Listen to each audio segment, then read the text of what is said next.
tikimės, kad mūsų valdžia susiimtų už galvos ir kažkaip pradėtų atstovauti Lietuvos ir Lietuvos pagrindo, o pagrindas tai yra ūkininkai, mūsų interesus. Kadangi šiai dienai tai yra tragiškas. Čia yra paprasčiausiai fiasko. Šiandien mes savo žemę turėdamas, ant žemės neturim teisės patys kažką spręsti, ką sėt, kaip daryti, kam daryti. Mums diktuojama, aiškinama, kad mes su savo technika nupirkta už programinės lėšos negalim nuvažiuoti padėti kitam ūkininkui. Tai kokios čia vertybės yra?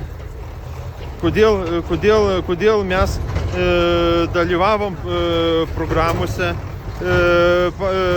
rašėme verslo planus, kurios mes tvirtinom parašais, agentūra tvirtino parašais, paskui Žemės ūkio ministerija tvirtino parašais ir dabar to planų mes negalim įvykdyti dėl jų politikos dedamos, kadangi kainos krenta grūdų, mėsos, pieno, žemės ūkio produkcijos, o visa kita pakilo į viršų.